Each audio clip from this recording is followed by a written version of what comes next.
You're listening to The Pump Fake.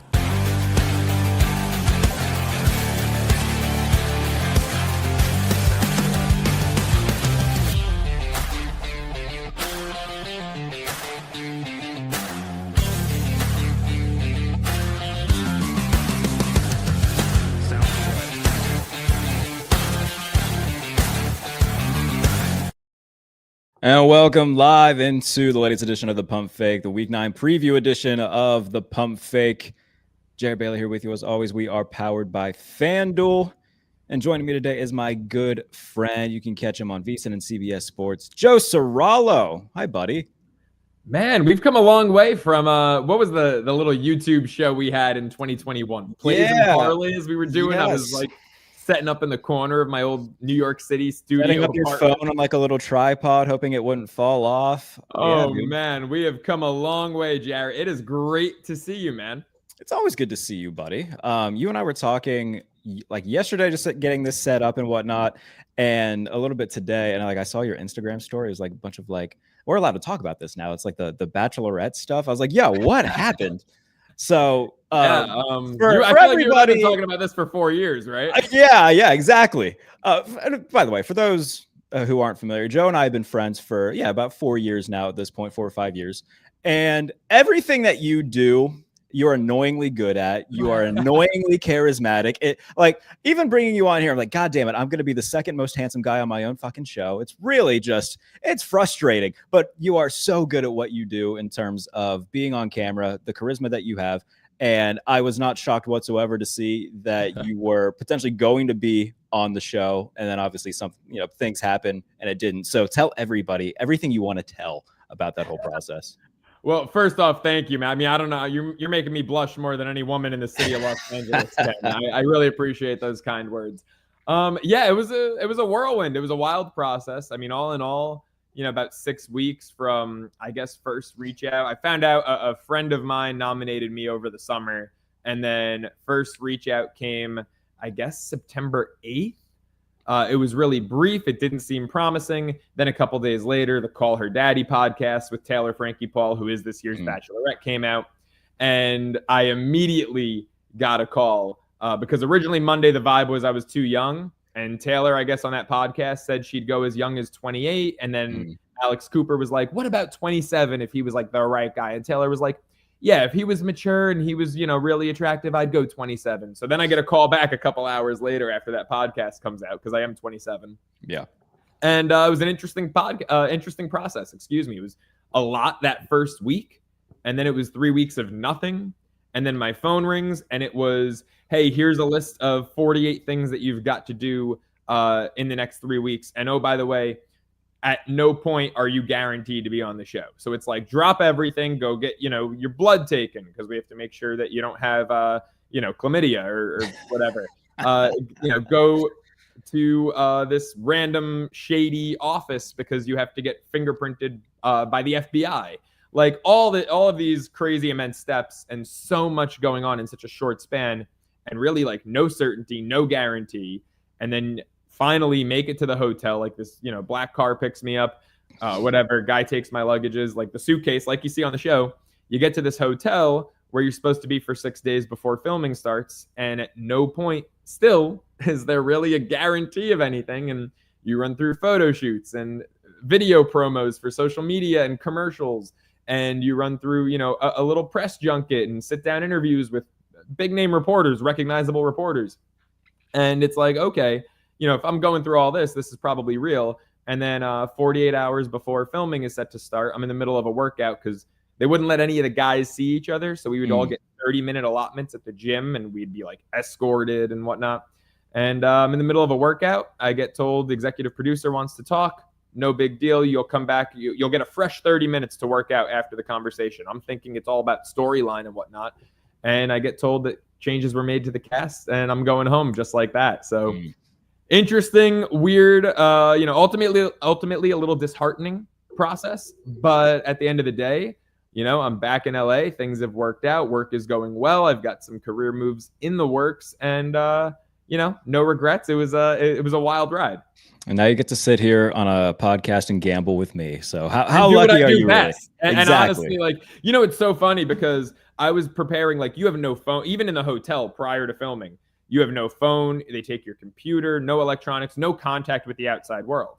But I did have, and I know I can say this because they're your sponsor, in the hotel, FanDuel Regional. Oh, very nice. And in the morning on FanDuel Regional, they air VSiN by the books. Obviously, I work for VSiN. So I got to see my buddies Dave Ross and Jensen Lewis every morning, which in a week when you have no phone, it was, I'm in a group chat with those guys. We text all the time. It felt like, oh, okay, I could still talk to my friends or at least hear my friends talk.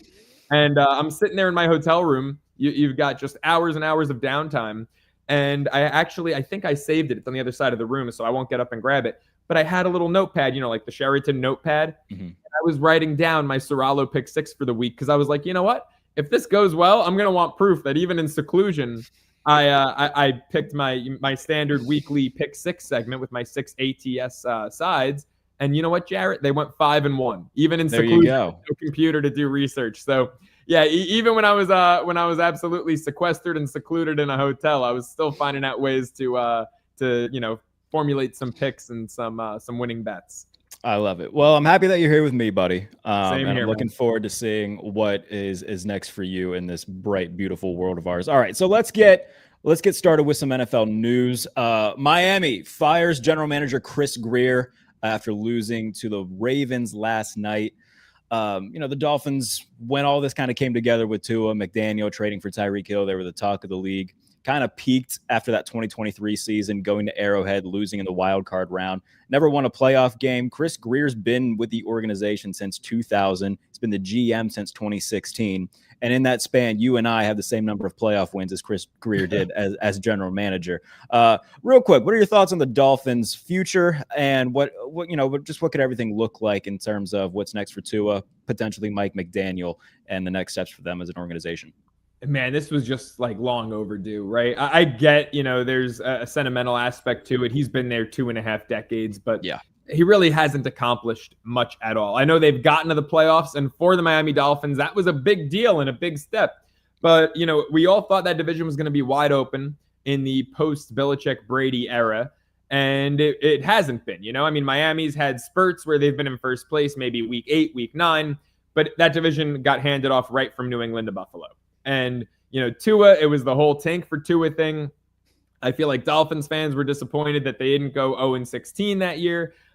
Brian Flores really exceeded expectations with, what was that, a 5-11 season? And they still got Tua because Tua ended up not being worthy of the first overall pick like everyone thought going into the season. So Tua's been a bust. Mike McDaniel has been a bust. McDaniel, things worked out early on, but I always had this trepidation with him because you have to kind of toe a fine line when you're a player's coach of being, liked by your guys, but also being respected by your guys. And I think Mike Vrabel embodies that perfectly. Mike McDaniel, to me, does not. He's a little too bro-y. And when the wheels start to fall off, it's hard to all of a sudden go out there and command respect when you've set this precedent over not just, a few weeks, but a few years that you're one of the guys and you're showing up in joggers and making jokes. And, there's that whole story. McDaniel met his wife when he was an assistant coach out with I think one of his former players was dancing with his wife. And McDaniel said, hey, if you want to play, let me talk to her. And now he's mad. Which I'm not judging that story. He's just very bro-y. And I think Chris Grier was long overdue. I think McDaniel getting let go has been overdue. And I think Tua should be gone sooner rather than later. That contract was a disaster. But the only answer for the Dolphins, Jarrett, is to absolutely blow it up and start over. Yeah, I think letting go of Grier when they did. The trade deadline at the time of recording is 4 days away. It'll be on Tuesday following week 9.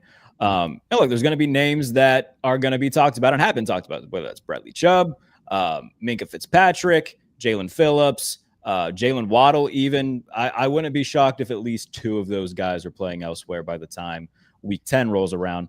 And we'll see what that brings for Miami. So what's the deal with Cheetah? Is he absolutely out for the year? Or 100%. Yeah, he's done. Yeah, he's done, right? That's what I thought. Yeah. Because I was going to say, if he had any shot at returning even week 15, 16, he'd be a name that would be would be gone. Yeah, and it's pretty widely like expected that they're going to let him go after this year too. So this whole era is very much like it was very brief. Like I said, like 2022 till now. They went from being, you look at that game against Denver where they put up 70, and the trajectories of both of those teams since then. It's been one's trended very far down, the other's trended very far up. So let's hop into the biggest game of Week 9. The Chiefs heading to Buffalo. They're 1.5 favorites on FanDuel going up against the Bills. The Bills, I mean, they usually win this regular season game. This is the 10th meeting between Mahomes and Allen. Mahomes is 5-4, including 4-0 in the playoffs. We know the tell of the tape so far. I have a take on this, and then I'll pass it to you. I think if you go back in like NFL history, this might end up being like the biggest marquee matchup that means absolutely nothing in the grand scheme of things, because if the Bills win, great. They always win this game in the regular season. No one really cares that they'll win it in the regular season. What's it going to look like in January? If the Chiefs win, then it's all right. It's not too much of a surprise. They're playing great right now. No matter what the result of this game is, these are still, in my opinion, the two best teams in the AFC, the most proven teams. One way or the other, they're going to have to go through each other, regardless of what the playoff seeding is, regardless of, who's the number one seed and, where they finish in their division and those respective things. So it'll be, I'm sure, a fine game between two of the best players in the world right now. In the grand scheme of things, I think it doesn't mean a thing. I'm 100% with you. I mean, it'll mean something for seeding potentially, if there's a tiebreaker. But at the end of the day, you hit the nail on the head. And it's why I know we're going to get to bets later on in the program. But you noticed, because I had to send you my plays, my bets in for graphic purposes, this is not on there. Mm-hmm. And I feel like this is one of those games that everyone wants to bet because it's the marquee matchup of the week. And more often than not, you're just better off staying away from the marquee matchup of the week, because you've got Kansas City here as a road favorite. Now, if KC was catching points, I'd be all over Kansas City as an underdog catching points, but they're laying 1.5 here, and I just can't get there. Kansas City is the better team. I want to be super clear about that. The Kansas City Chiefs are the better team. That defense, I mean, week 1, I feel like that defense came out in Sao Paulo, Brazil against the Chargers. We were all really worried about them. They've been phenomenal since. That defense has been incredible. Buffalo's defense has taken, I feel like, a sizable step back. You'd be correct in that assumption, yeah. Yeah. So, I mean, look, Josh Allen last week, they had that big win. I'm not worried about his stat line. What did he throw for, like 168 yards and 1 touchdown? Wasn't anything crazy, yeah. That's what I care about, Allen's phenomenal. His weapons do not mirror Kansas City's now that Rice is back, now that Worthy is healthy. Kelsey seems a bit rejuvenated. I don't know if it's because of the new album or what, but he seems... We couldn't get through an episode without you talking about a Taylor Swift album, could we? Absolutely, not at all. But, I mean, Kelsey looks a lot better than he did a season ago. So when you look at weapons, the Chiefs have the advantage. I think offensive line is pretty close. Buffalo last year, the offensive line played flawless. This year, again, not the case. Like the defense, a little bit of a step back. I mean, the Chiefs are the better team. It's just a matter of Bills have home field advantage. It's that regular season game. So I lean Buffalo just because it's the regular season and it's at Orchard Park. I've got no play. Kansas City is definitely the better team. If they meet again in the playoffs this year, I will put the rent on Kansas City. I would agree with that. I'll say this too. I'll even go a step further.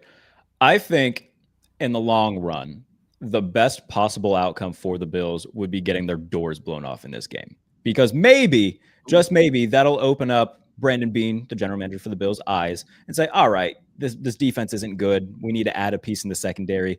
Weapons wise, we need to get Josh like a legit receiver on the outside. And maybe if they lose by 25 to the Chiefs, with the trade deadline looming just 2 days later, maybe some calls are made Monday. Brandon Beane sends a few picks to a few teams to get some players that can actually change the trajectory of the Bills season.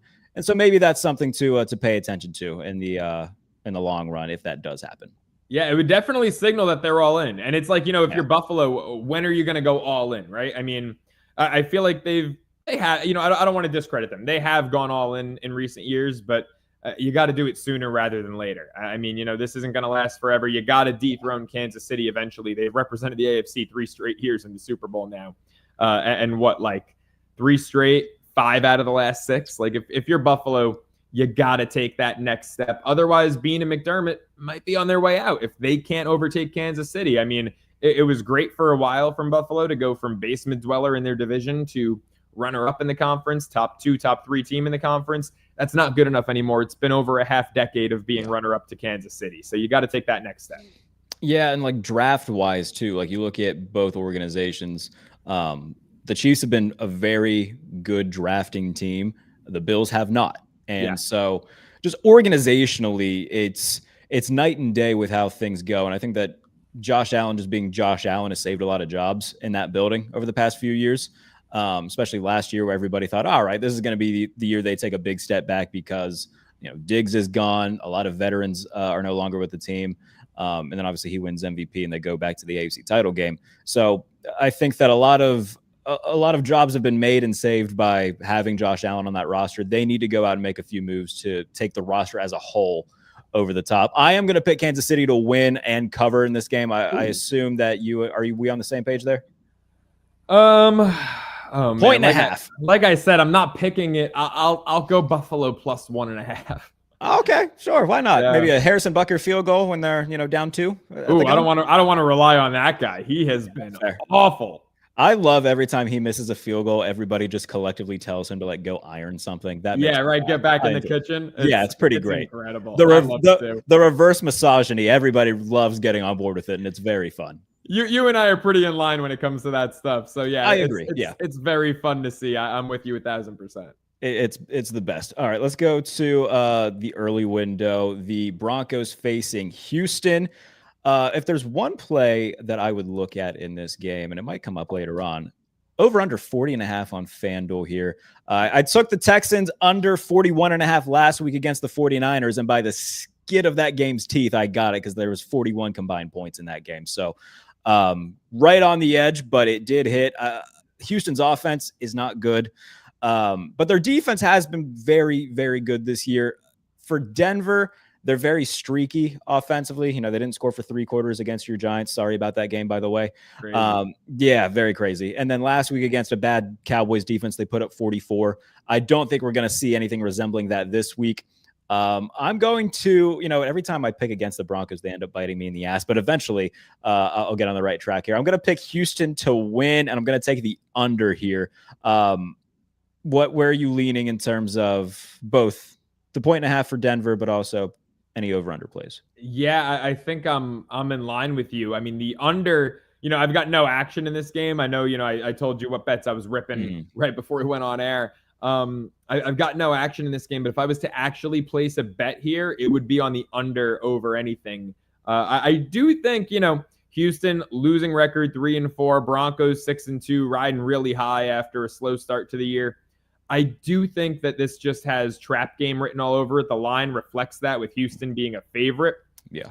I mean, 2 great defenses. To me, it's got to be under. I always say you give me a low total, I'm more inclined to go under. You give me a high total, I'm more inclined to go over. And this is one of those cases with a low total. I could see this going down to 39 and a hook by game time. Important to remember that Pat Surtain dealing with an injury, so Nico Collins anytime touchdown feels like it's on the books. I bet it last week, and I don't believe it came true. Now that he's a little banged up too, isn't he? Yeah, he's been dealing with something from that Seattle game, right? Monday night. Yeah. So it looks right now that he's going to play. Anytime touchdown for him is plus 155. A Nick Chubb touchdown is plus 190. Woody Marks feels like the guy that everybody's been betting heavy on when it comes to Houston, just because he's been getting more touches as of late. And anytime touchdown for him is plus 210 for anytime touchdown bettors out there looking for some action on this one.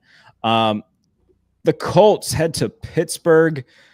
Over under 50.5. I got to say, as a Steelers fan, it's been awesome that they have an offense that is actually good. It's a big shame that it comes when the defense decides to be very bad. They are last in the NFL in passing yards allowed per game. The Colts have a historically good offense right now, like one of the best of the century in almost every metric, which is pretty crazy to say considering that, no disrespect to Daniel Jones, but Daniel Jones is their quarterback. Jonathan Taylor having a great year. The Steelers aren't a good tackling team. I'm very worried about all of that. Every stat, every measurable, every metric says the Colts are going to win this pretty handedly, and I'm still going to pick Pittsburgh because as a fan of this team, I know that at least once a year, they'll go on like some brief losing streak like this, have a juggernaut on the other side, and for no reason at all, they'll win that game. They've done it a lot in my lifetime. They shouldn't win this game. They're not the better team. They are at home, which is somewhat of an advantage. I'm going to pick them to win simply because that seems to be the trend here. I'm not touching this game in terms of betting. I would maybe bet the over here just because I think if the Steelers do have a path to winning, it's going to be by outpacing the Colts, and that their offense is averaging 28 points over the last 2 games. So the over is a play that I would pay attention to here. In terms of the spread, I'm probably not going to touch it. You know, I ran to the counter. This might be my favorite bet of the week, Colts -3. So it's funny that this is an untouchable for you, and I couldn't wait. I mean, I also have rooting interest in it as well. Right. So like it would be betting half with my heart, half with my head. Well, so here's the deal, Jarrett. Like, you know, obviously, again, you mentioned this at the beginning of the show. We've known each other like a half decade. You know I'm a Giants fan, but you also know that I really do love Mike Tomlin and the Pittsburgh Steelers. And I've got this weird entanglement with the Steelers. I don't know if that's the right word. But going back to like the first year I ever played football, my team's 7 years old. We were the Steelers, and we went to our Super Bowl in Pee Wee football. And the Steelers went to the Super Bowl in real life against the Seahawks and beat them in Detroit, Super Bowl 40. So I've always, you know, behind my Giants, had an affinity and loved the Pittsburgh Steelers. I was on them Sunday night against Green Bay. I had a 5-1 week. By the way, my Ceraulo pick 6, shameless plug here. I've had 3 straight 5-1 weeks. That's never happened before. So that's 15. Can I give a shameless plug real quick too? I'll be honest. I did not have a good Sunday. My Monday night plays, we were up almost $1,000 by the end of the day. So I felt incredible after Monday. After Sunday, I was kicking myself a lot. Monday night was very good to me. So you and I, you're on more of a heater than I, but I'm feeling pretty good coming into the week. Well, it's funny. We're opposites because even though lately I've been good in prime time, like the last 2-3 weeks, I've just been on a heater, point blank period. Mm-hmm. Historically, my Sunday games are much better than my primetime games. So yeah, there are times where I'll try to stay away from Sunday night, Monday night, and just play the day games. But yeah, so I'm 5-1 3 weeks in a row. My one loss last week, speaking of primetime, I took the Steelers +3. It looks good at halftime. They were up 9 at halftime, and then I just saw the most abysmal display of defense in that second half that I could have ever imagined a Mike Tomlin team would go out there and produce. So right now, I'm just out on this team because of the defense. Look, you know I'm not an Aaron Rodgers fan, but I'll give him credit where it's due. He looks good. The offensive line, which was much improved, also, like the defense, disappeared in the second half against Green Bay. They couldn't move the ball forward. They were going backwards, and Green Bay had a 30-plus yard play every drive. It was just absolutely painful to watch. I was actually on the air with Veasan for that one. And, you know, the show started. It was halftime. I thought I was, you know, en route to a 6-0 day, and then it just dissipated and collapsed on me. But no, you know, you mentioned the historic prowess of this Colts offense, right? What they're doing in terms of points per possession is absolutely nuts. Jonathan Taylor is more than -$2 to be Offensive Player of the Year. I got to take the Colts. I thought for every reason you said you would pick Pittsburgh if you were betting this, that's why I picked them last week. And maybe it blows up in my face and I was just a week premature, but I can't do it again. I got to lay it with Indy. Yeah, and like another part of this is like the Colts aren't going to go 16-1. Like eventually they'll stumble a little bit. Doesn't mean they have Kansas City coming up. The schedule gets harder. They also have, I noticed in that final 6-week stretch, they play, I think it's the Jags twice and the Texans twice. Yeah, a lot of divisional stuff on the back end. And when you do it so close to each other, like they can easily split with both of those teams. Sure. Yeah. That one, like I said, I mean, being a fan of the Steelers, I try to stay away from any sort of like money line against the spread stuff when it comes to Pittsburgh. Although sometimes, you know, I will throw some money on it like I did last week and then it blew up in my face. So I might take a little break from betting anything when it comes to their win-loss result. All right, let's talk about the rest of the Sunday slate. But before we do that, I want to give a shout out to my friends at Whatnot. Guys, you know how big of a nerd I am. If you look at the office right now, it's just covered in Batman and horror stuff and a bunch of just collectibles, toys, what have you. It's my vice, and everybody needs their little weird vice. It is mine. Even in the backdrop, you see a bunch of figurines and NFL products and whatnot. You can get whatever your vice is over at whatnot.com. I will link it in the video description once we're off air here, but whatever you like, if you like Pokemon cards, if you like trading cards for the NFL, if you like figurines, superhero, whatever it is, they have it on Whatnot. So go check them out. I will link it in the description below once we are done here. I don't know, Joey. Did you ever have a collectible vice? No. I mean, I used to be a bobblehead guy. Not anymore. That's a good shout. I used to, obviously, baseball cards too. Never got into any other cards besides baseball cards. But baseball cards and baseball bobbleheads, not anymore. But I used to be big on those. By the way, I don't know when you're going to actually release this episode. I don't know if you're doing it today, but happy Halloween. I know that this yes, is a big day for you. I was thinking that we could have dressed up, but then I decided against it, mostly because I didn't have anything prepared. Yeah. I saw you post something where you were was that recently? Yeah. Last night I was at a party at the Roxy in West Hollywood. I went as a werewolf. Werewolf. I've always loved werewolves. You've got your nerd stuff. Like you're the second biggest Michael Myers Halloween fan that I know. And second biggest. Well, yeah, the other one, she has a tattoo on her back of Michael Myers. I've got one on my hand. What are you talking about? All right, well, I have to introduce you to my cousin. Maybe you guys should date. That's hilarious. My cousin's got Michael Myers' face on her shoulder blade. It's huge. There you go. Two pieces of the same pot. But that's wild. I've always just kind of loved werewolves and any wolf Halloween movie. So interesting. Last night I was like, I'm gonna go as a werewolf. I've got the hair for it. There have been times where I was walking. You really do have the hair for it, yes. I was walking through the casino at Circa in Vegas, where VSiN Studios were after a shift, and I've heard people go up when I my hair slicked back and be like, "Who's Teen Wolf on the big screen?" So I was like, "Okay, cool. I'll go as a werewolf." It's kind of a tough costume to pull off unless you have a mask, and I'm not gonna wear a mask. It's just not, it's not fun. Why would you hide that mug? Well, you said it, not me. But it's hot, it's sweaty. I'm not gonna wear a mask. So I got this fur at Michael's and put it inside of my flannel, so I had black fur coming out over my hand, and my wife beater was ripped with fake blood and stuff. But outside, people probably saw that people probably saw the werewolf hair and just thought that you were super. They might have thought I was Greek. Yes. That's hilarious. It's kind of hard to pull off if you don't have the mask. A lot. Plus, the party was dark. I didn't know what anyone was. It was so dark in there that it was why do we even dress up? Because I can't tell anyone's costume unless it's oh, you clearly went to Spirit Halloween and you got a devil costume. If it wasn't super obvious and basic, then it was kind of hard to see who was what. I don't know why you saying that reminded me of the opening scene from Wedding Crashers when Vince Vaughn and Owen Wilson are mediating a divorce, and he's like, just a couple kids trying to fucking keep it honest. I get it. I thought that, I don't know why that reminded me of it, but it did. That is the best. That is one of my favorite movies. When people ask people a movie power rating, that's the only comedy because comedies historically are not considered great movies. Sure. But that's the only comedy that makes the cut. I was watching that in the hotel room during my my bachelorette seclusion last week. Easily one of my 10 favorite movies. I love that movie. No doubt. I could quote probably 60% of it, I think, if given the task. Yeah. Easily. Very quotable movie. I like a champion. Rule 76, I think that is.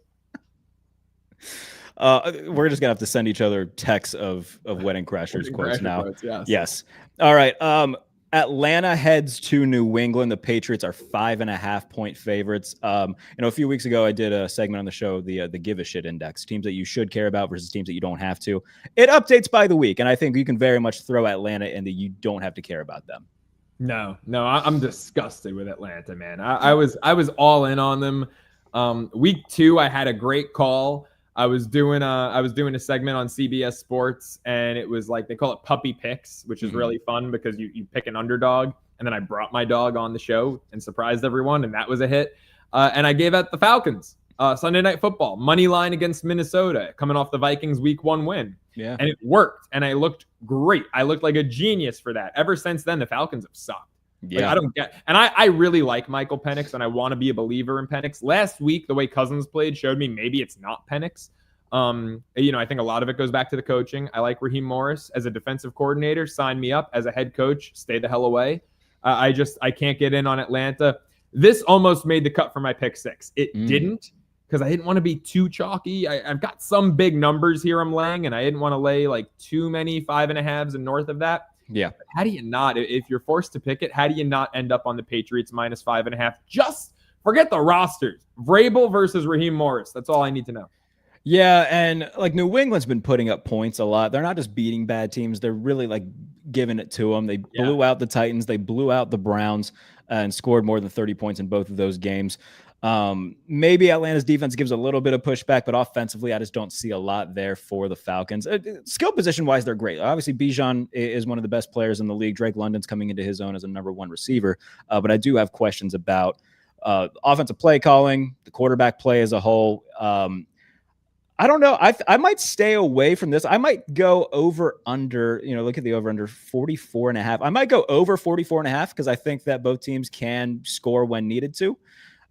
Especially if New England, if it does end up being somewhat of a blowout, if it's a 31-16 situation somewhere in there, I think that I would maybe go over 44.5. That's too close for comfort for me. I could see like 27-10, even 27-17. I mean, it's funny because in all these scores we're throwing out there, the Pats cover. So, why the hell don't we just bet New England? You know what? That's a good point that you say. Sometimes I talk myself out of things, and then afterwards I'm like, I should have just went with my gut. I'll say it. Patriots 5.5, just so we have it. Yeah, Atlanta's offense is just hard to predict because you mentioned they have Bijan, they have London, they have the tools, but it's never a cohesive unit, right? Like they've got the individual pieces and parts, but they never put it together on a consistent basis. A week here, a week there, sure, never consistently. And the Pats, I mean, Drake London's making a receiver room that I think you and I would overlook under normal circumstances. Drake London's making them look great. And Josh McDaniels is, doing, like what I said about Raheem Morris being a defensive coordinator, McDaniels was meant to be an OC, not a head coach. And he is thriving in that role with Drake May. And I mean, maybe we've got to get to the counter on New England because it's just, I don't see any aspect of the game where Atlanta can compete with them. I picked them to be a playoff team. Right now, they're leading the AFC East. They have a much easier schedule than Buffalo. So there's a realistic chance that they're hosting a playoff game come January. Crazy.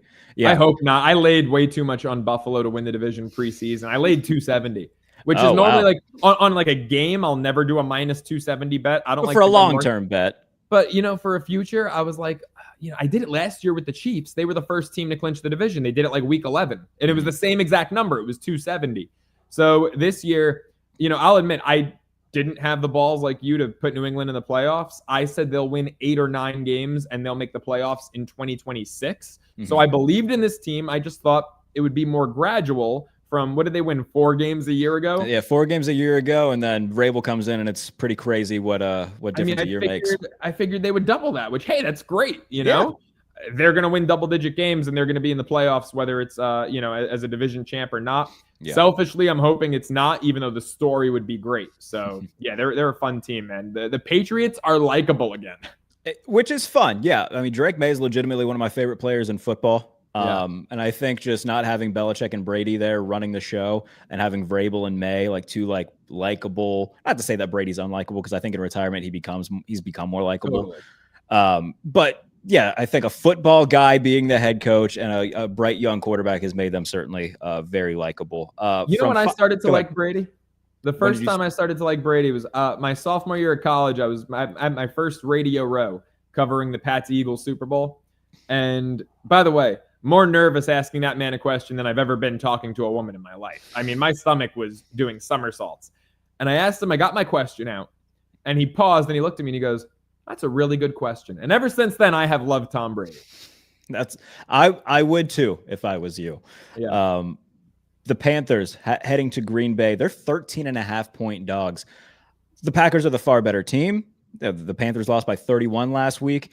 The Packers have had a couple big numbers this year. They were 14.5-point favorites against Cincinnati, and I took the Bengals to cover that. You and me both. The Packers are a good team, but they're also a young team, and I think with that youth comes the inexperience and sometimes troubles of blowing teams out. So I'm going to take Carolina to cover, but I think Green Bay can still win by 10. Yeah, I'm with you. Again, it's not making the official card. I don't think we've gotten to, outside of the Colts, we haven't gotten to like my pick 6. Yeah. But no, I am right there with you in terms of my lean is Carolina. It almost made the pick 6. I just haven't gotten a whole lot of certainty. Is Bryce Young fully back? I mean, that's a great question. Let me pull up and quarterback changes, right? Like Jacoby Brissett was just announced before we started taping this for Monday night. Everything I was reading all week was it's going to be Kyler Murray. Last week it was Lamar until it was Huntley ultimately at the 11th hour. So these quarterback decisions are coming in late.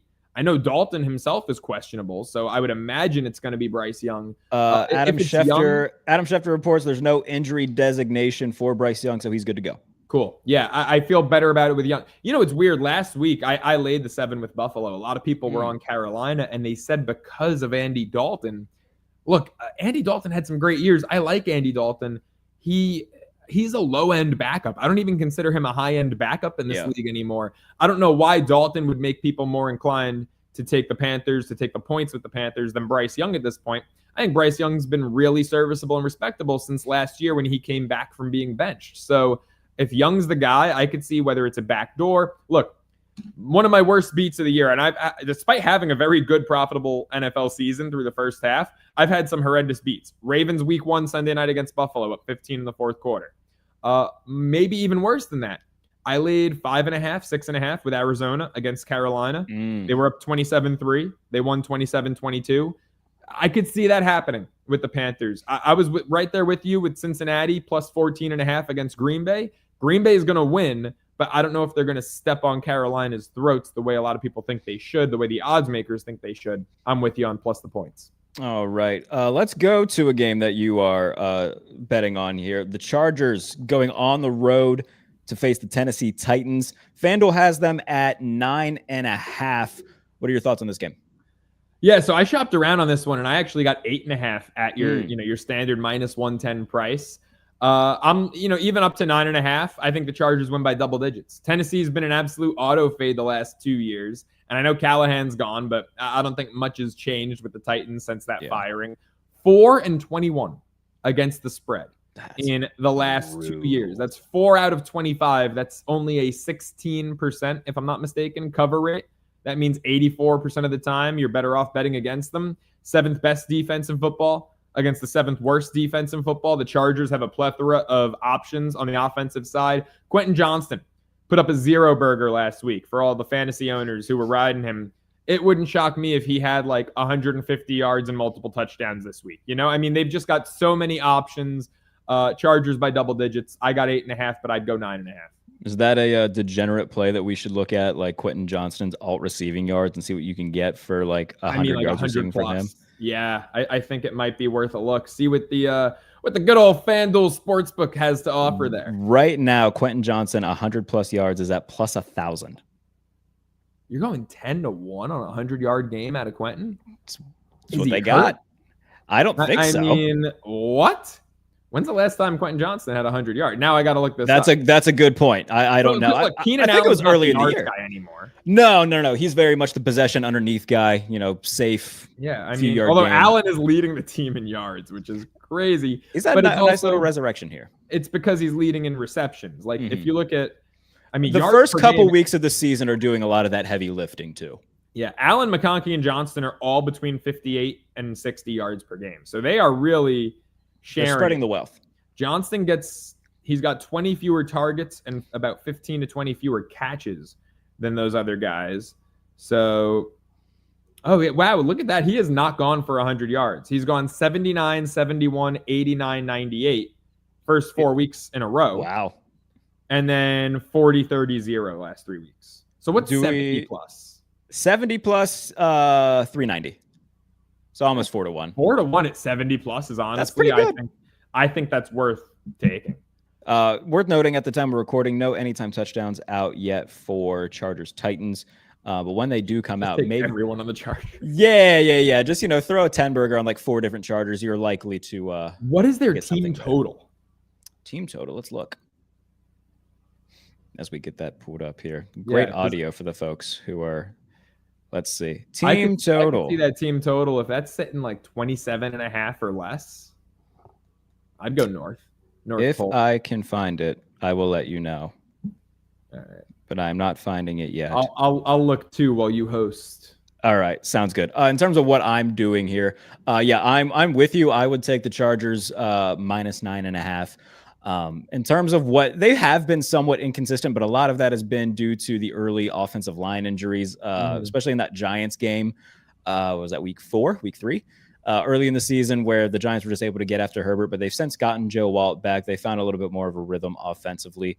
And even with the injuries that they've had, Rondé Gadsden emerged as a really good tight end target. They're coming off a mini bye. They played last Thursday against Minnesota, so a little bit more well-rested. I don't really worry too much about the cross-country trip stuff, especially when you're facing a bad team in Tennessee where player for player, I mean, the Chargers are just better across the board. Yeah. And if they're able to put any sort of pressure on Cam Ward, then I really like the I might even look at the Titans team total. And if it's a good enough number, maybe I bet the under for whatever their number is. But I do think garbage this would be time scares me with that. And that's true. Because this is going to be, I think, a blowout. Like I didn't even think twice last week. I laid 14 with Indianapolis. And I tweeted out, this one's going to be 42-3, right? Mm-hmm. It was close. It was 38-7 in the final minutes. Tennessee got a garbage time to make it 38-14, but I was almost there with the margin. I'll lay big numbers against these Titans teams. The Chargers team total is 26.5. The Titans team total is 16.5. I wouldn't touch Tennessee. I would go over the Chargers. 31, I think that's fair. 31-17 would get a cover, and it could be a garbage time 31-17. It could be. I like that a lot. You made a phenomenal point on the offensive line. They looked like a different team against Minnesota. Also, you talk about a cross-country trip. They've got a tremendous rest advantage. Mm-hmm. So I'm not as worried about the travel. I'm not worried about that at all. By the way, Michael Penix's off the injury report for the Falcons, so no quarterback questions there for them. Cool. If that sways you at all. If it was Kirk, I'd lay it with the Pats. That's fair. If it was Kirk, I'd make that number 9.5. The Bengals are 2.5-point dogs at home against the Bears. Both weird teams. The Bengals can score in bunches, but their defense will also allow points in bunches. They allowed 23 in the fourth quarter to the Jets last week. The Bears, I want to buy into them, but they had a real chance for me to buy into them. All right, I know it's a road game, but go on the road and beat a team that's depleted, starting a backup quarterback. You should win that game. And they didn't. So I'm not buying into Chicago. That said, is the Bengals defense that bad where I can't take them to cover the 2.5? I don't know. I think they're going to be able to put up points. We've seen that over the last 2 weeks with Flacco and Jamar Chase and T. Higgins. The over would be something I would look at here. Over under is 50.5. Don't the Bears have 2 wins, 25-24 this year? Same exact score. Oh, you know what? I think you're right, because they beat the Raiders with that score, and I think they beat the Commanders with that score. Yeah. I won't go money line. I'll go Bengals plus 2.5. Okay. It's you look at the roster, and with the exception of the receiver room, and the Bears have a talented receiver room, but the Bengals have a clear advantage there. The Bears have an advantage player by player at almost every position. With the exception of Trey Hendrickson and then Jamar Chase, T. Higgins. And Trey Hendrickson might not play this game. DeAndre Swift is not playing for the Bears. I'm blanking on the name. I do like the backup. He's shifty. Oh, Kyle Monangai from Rutgers. He fits into that offense well. I do like him. It's just I might run and bet Kyle Monangai anytime touchdown real quick. That might not be bad. That's not a bad idea. Caleb is the better. It's minus 160. That's not even worth playing at that point. Terrible. That's horrible. Horrible odds.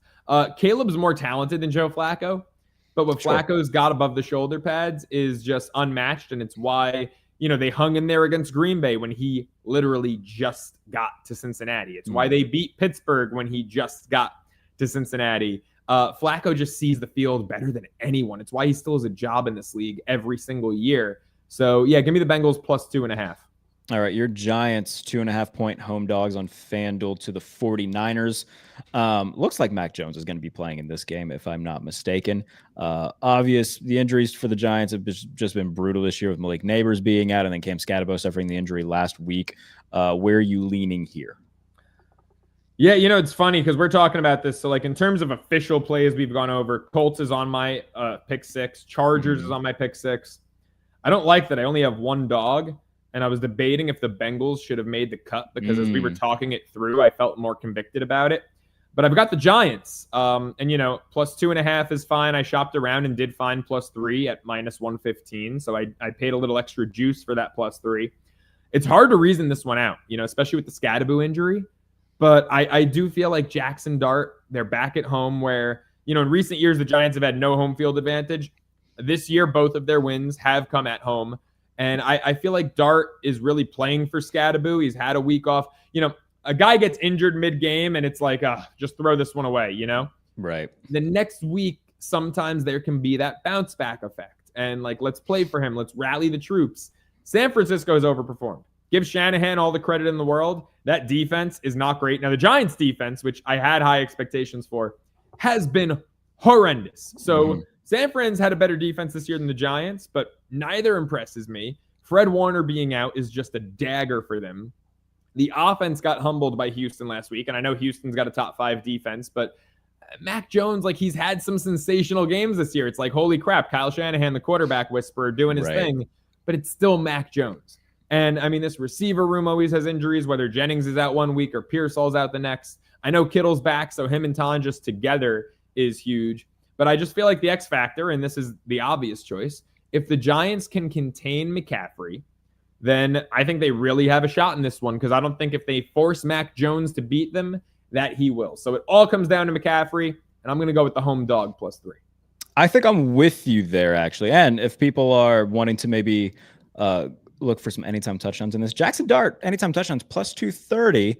And if you're, I try to put something in my head here a lot too. We're like, all right, I could see I'm watching a game on Fox. They cut to a game break. Jackson Dart rushes for a touchdown. He pulls up a shirt and it's a Cam Scadaboo shirt. It's like, oh my goodness, what a moment. Sure. How about a Cam Scadaboo tattoo? That would be pretty sick, wouldn't it? On his stomach. That would be something. So I think I was waiting for Dart to tweet out "See you in Valhalla," dude. Good Lord. We'll take it from here. We'll take it from here, brother. See you in Valhalla. I think I'm going to take the Jackson Dart anytime touchdown at +230. I like it. It. Yeah, this is inexplicable. San Fran's the better team, better coach, all that stuff. But, I just feel like the Giants can hang in there. I do as well. Vikings, Lions. The Lions are 8.5-point favorites at home. The over-under right now is at 48.5. Do you think the Vikings can cover an 8.5-point spread? I absolutely do. 7.5, 8.5. I think it's a double-digit win. The reason I throw those two different numbers out there is like the Chargers. I shopped around. I got a point better. I got 7.5, and I didn't even have to lay juice. I got -105. But yeah, anything. I think it's like the Chargers game. I think it's a double-digit win. How about Detroit as a sizable favorite? Now, when I say sizable, I'm going to make the number 5.5. As favorites of 5.5 or more, the Lions have covered 8 of their last 9 regular season games. Their average margin of victory in those games is north of 17. So Detroit, when they're a big favorite, they're a big favorite with reason, right? Yeah. The defense looks great. After that week 1 embarrassment against Green Bay, we've seen neither side of the ball, offense or defense, slow down after losing their coordinators. The defense actually, and this is not a knock on Aaron Glenn, this is because they're healthy, looks better than Detroit's defense did to close out last season. Yeah. So, Brian Flores, a guy who I love and who I think, I wanted him over Daboll for the Giants head coach. I think he was done terribly dirty by Miami. I will say Minnesota's defense has stunk for about the past month or so. I'm surprised about that. And JJ McCarthy, I've been saying this since, he was in the, since he was getting drafted. To me, he's like a slight upgrade over Zach Wilson. I do not like J.J. McCarthy, especially coming back against this Lions defense. No shot, no way, no how. Detroit by double digits. Yeah, I think defensive coordinator Kevin Shepard's done a really good job with that unit as well. They welcomed in Tampa Bay, albeit, a Buccaneers team that was missing a few pieces on offense, but held them to 9 points and really took care of business in that game. So, big on the Lions. I thought that they were going to take somewhat of a step back coming into this season. It looks like they're still full steam ahead, both in the NFC North and just the NFC in general. For some, I'm trying to talk myself into it. And I think you did a good job of talking me into that being, somewhat of a blowout win. On the other side, I do believe in Kevin O'Connell and, what he's put together in Minnesota, but I think last year was just such a magic carpet ride where it was only a matter of how big the fall off would be this year. Yeah. And when you look at who they let walk out of the building, both Daniel Jones and Sam Darnold were there last year. And obviously Daniel Jones is never going to be the guy in Minnesota. It was very much a rehab stint. But, Sam Darnold's playing well right now in Seattle, and the Vikings have been subjected to, Carson Wentz for most of the year. So I think McCarthy, there is a lot of worries there from me as well. I will hesitantly, just because that is a big number, I will take the Lions to win and cover as well. Another big number, 14.5 on FanDuel. Rams favored by almost 15 against New Orleans Saints.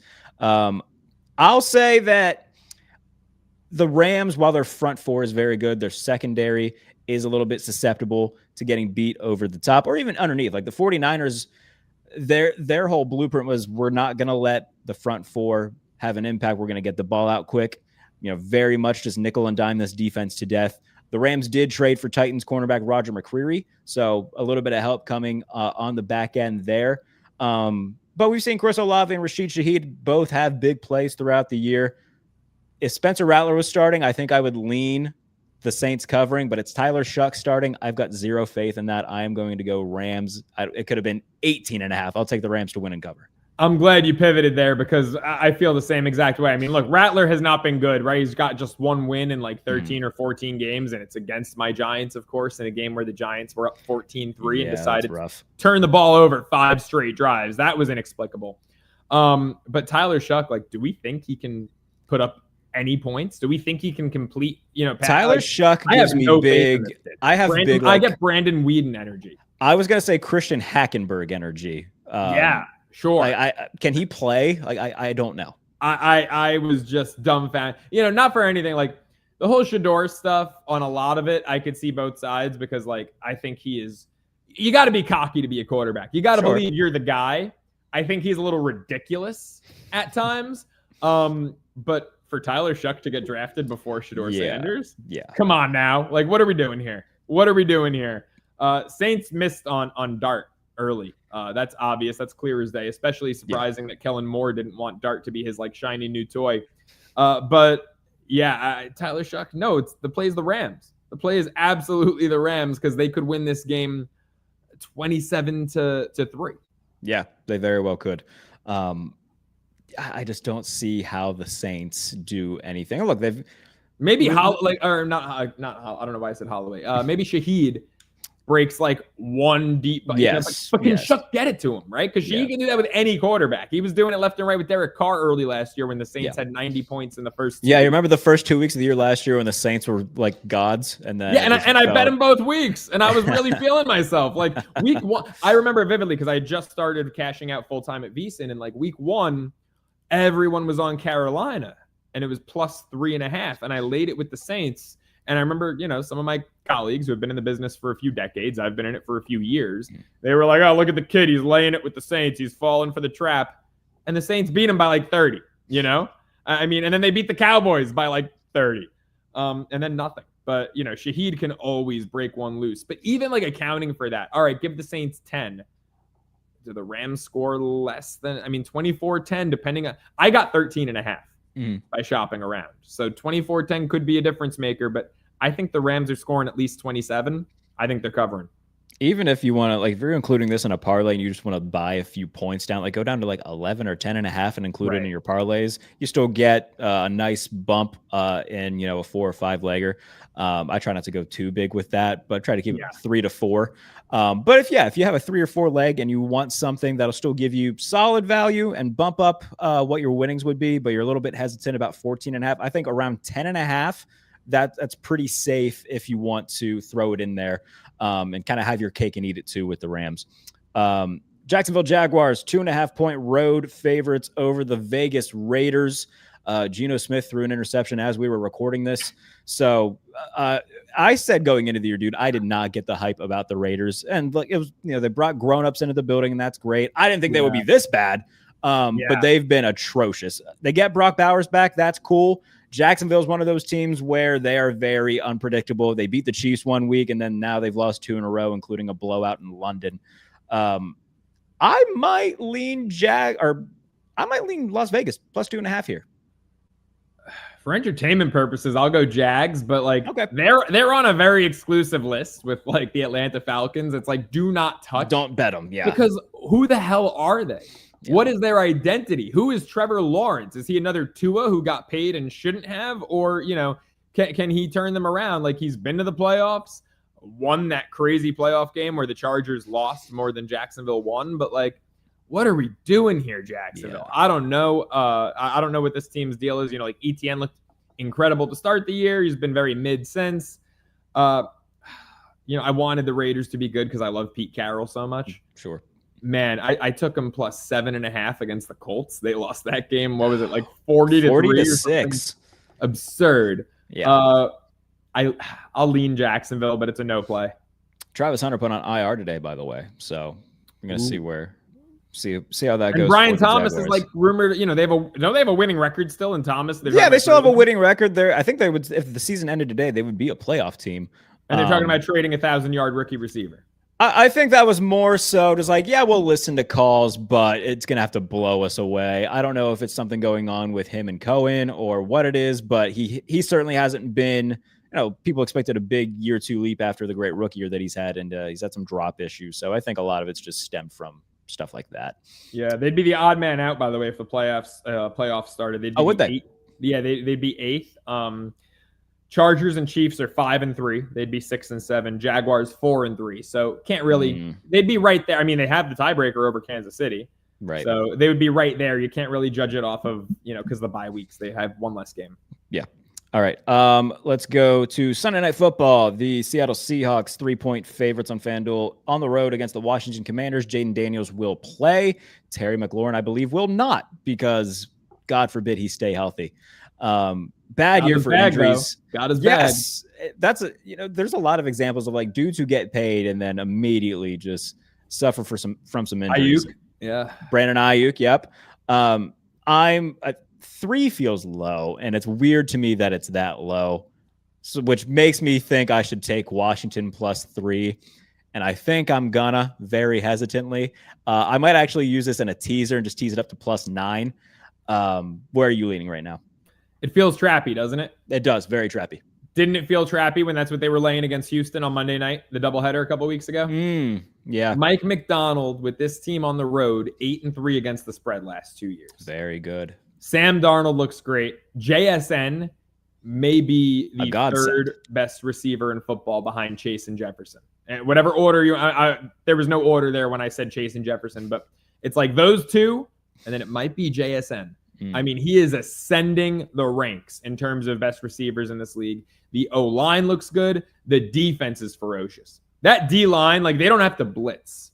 I mean, what they've got up front between Big Cat and Lawrence, that D-line is absolutely ferocious. And when they've stayed healthy, the secondary with Love and Witherspoon back there, and those guys have battled injuries, but when they're all out there, that secondary is phenomenal. Yeah. Seattle -3. It's a no-brainer for me. See, that's the thing. It feels like a no-brainer, and everything you say makes sense. Every time they feel trappy, they cover. That's fair. Very good point on your end. And the Seahawks were another team where I came into the year. I was like, all right, like I just didn't get what they were doing in the offseason. I think, all right, you trade away Geno Smith. Okay, yeah, soft rebuild coming. You draft a guy, see if he's your guy, and then they pay Sam Darnold.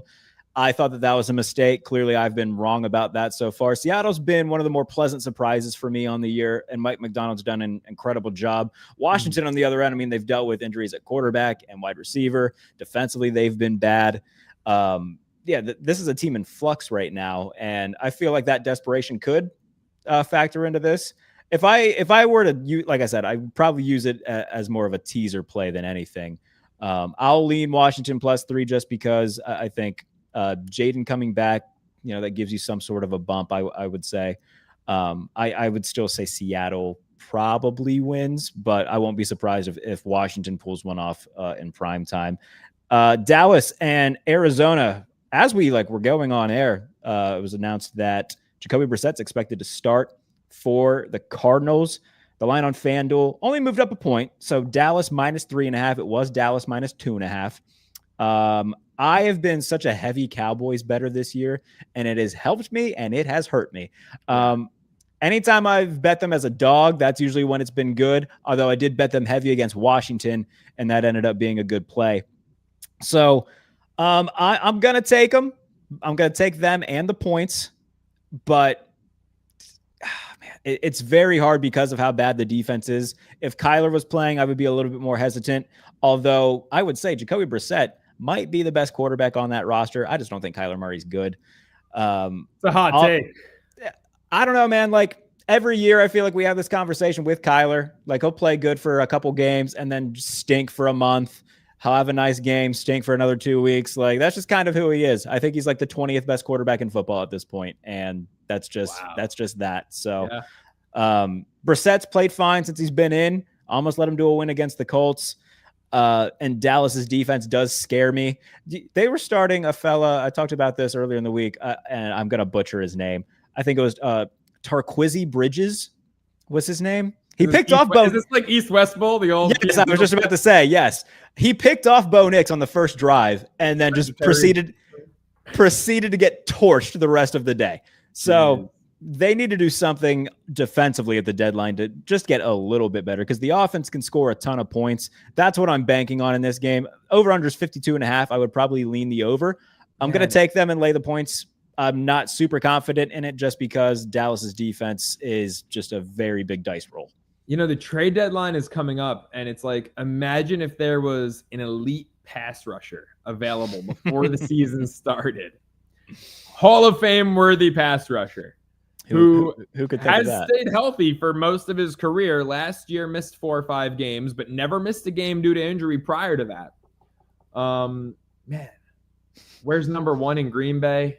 Yeah. Total game changer. Be crazy if a guy got sent away. Cowboys. I mean, Jerry Jones is an ass. I'm sorry. He's an ass. Letting Micah Parsons You got to apologize to me. He was nuts letting Micah Parsons go. That defense is an abomination. However, I actually beat the book on this one. As soon as we were talking about that, I ran and laid 2.5 and got 2.5. There you go. So Dallas minus 2.5 is locked in. Maybe I'll regret it. I've made a little money with Brissett catching points as a big dog. You know, the Green Bay game a couple weeks ago. Yeah, they've lost a bunch in a row, but it's been by a combined like 2 touchdowns. All of their games have largely been pretty close. Yeah, that Green Bay. You know what did it for me? I was going to stay away from Cardinals Packers, and then I saw the Packers were like on the tarmac for 5 hours. And when I saw that, I immediately bet Arizona plus the points. And they had a real chance to win. They lost by 4, but they had a real chance to win, and I got 7.5. This number is just really short. I agree with you. The over might be a better play, but I did lay 2.5 because Dak Prescott, say what you want about Dallas's defense, Dak is playing phenomenal football this year. Yeah, absolutely. And that wraps up week 9 in the NFL. Joey, what do you got going on that you want everybody to know about? Man, follow me on socials. Usually I post where I'm on. My schedule's always in flux, whether I'm hosting on VSiN or whether I'm on CBS Sports, like I'm going to be today leading up to Game 6 of the World Series. Go Jays, by the way. Even though I live in LA, go Blue Jays. Make sure at Joe Ceraulo on Instagram, at the Joe Ceraulo on Twitter. Love it. If you are watching the show on YouTube, please be sure to subscribe. If you're listening as a podcast, leave a comment, leave a review, do all of that fun stuff. We will be back on Monday to recap week 9 and get you set for Monday Night Football right here on the Pump Fake. Thank you guys so much for tuning in. We'll see you soon.